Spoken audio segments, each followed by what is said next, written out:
Assalamualaikum warahmatullahi wabarakatuh. Halo kawan-kawan. Oke, kali ini kita akan bahas lagi nih menuju Pilpres 2024. Sebab ada yang menarik kawan-kawan. Ya, kita akan bahas soal prediksi debat Capres besok malam kawan-kawan ya, tanggal 7 Januari 2024. Dan prediksinya adalah debat ketiga Capres Anies dan Ganjar diprediksi banyak menyerang dan Prabowo bakalan bertahan kali ini. Dan saya rasa hal semacam ini ya mungkin tidak jauh beda dengan debat yang pertama, debat Capres yang pertama itu.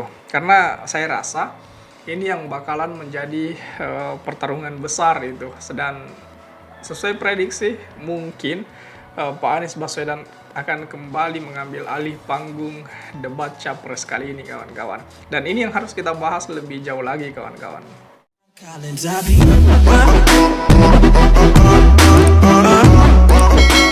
Debat ketiga Pilpres, Anies dan Ganjar diprediksi banyak menyerang dan Prabowo bertahan kawan-kawan.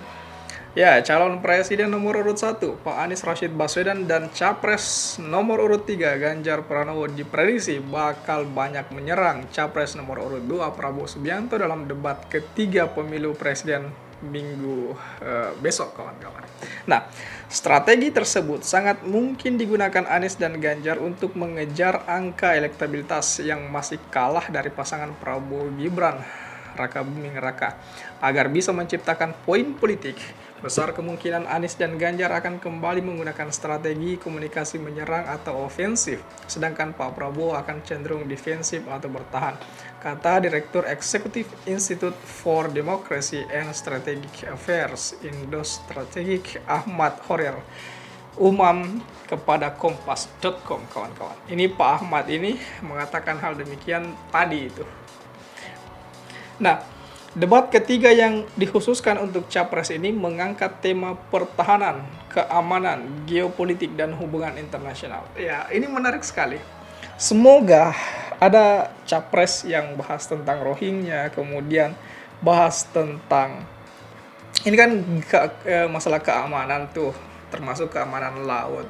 Kenapa perbatasan laut kita itu gampang sekali ditembusi oleh Rohingya itu, oleh kapal-kapal Rohingya.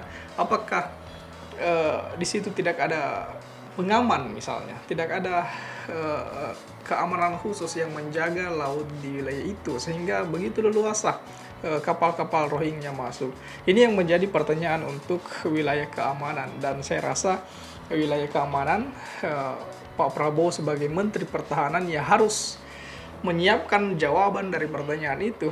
Dan bila Pak Prabowo lengah sedikit pun, saya rasa Pak Prabowo bakal ambruk di debat yang ketiga ini kawan-kawan.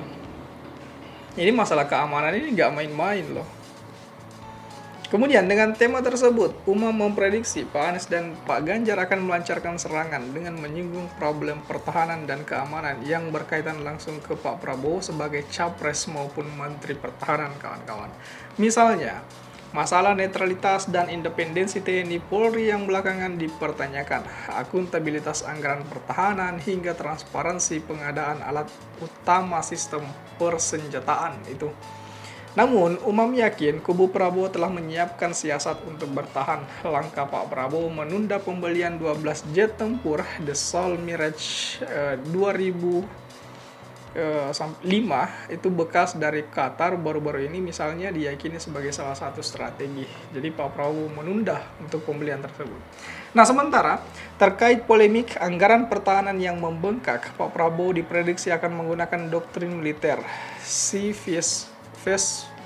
FESM pada para belum atau kesiapsiagaan negara untuk berperang katanya. Namun, penjelasan detail terkait prioritas pembangunan kapasitas pertahanan nasional tetaplah dibutuhkan, ujar Pak Umam kawan-kawan. Sebagai salah satu capres dari latar belakang militer yang kini menjabat Menteri Pertahanan, Umam menilai debat ketiga ini bisa saja melambungkan Pak Prabowo atau sebaliknya kawan-kawan, menjatuhkannya karena serangan-serangan lawan. Ini saya rasa, tapi ini bakalan sebenarnya materi-materi itu akan lebih mudah untuk Pak Prabowo karena memang makanan sehari-harinya kawan-kawan. Tetapi ya sekali lagi, bila Pak Prabowo lengah, itu bisa saja elektabilitas itu berdampak akan menurun karena serangan-serangan yang telah dipersiapkan baik dari kubu Pak Ganjar, baik dari kubu Pak Anies, jelas ini bakalan terus mengintimidasi Pak Prabowo sepanjang pagelaran debat nanti kawan-kawan. Ini betul-betul mengerikan sekali, betul-betul mengerikan, dan wajib kita tunggu bagaimana proses debatnya, baik itu prosesnya ataupun hasilnya kawan-kawan. Kira-kira kalau saya tanya kepada kawan-kawan, siapa yang bakalan menjadi man of the match di debat capres selanjutnya ini kawan-kawan? Apakah Pak Anies, Pak Prabowo, atau Pak Ganjar? Coba tulis tanggapan kawan-kawan di kolom komentar. Oke? Share juga video ini supaya banyak yang tahu informasi ini dan juga bisa ikut nimbrung di kolom komentar.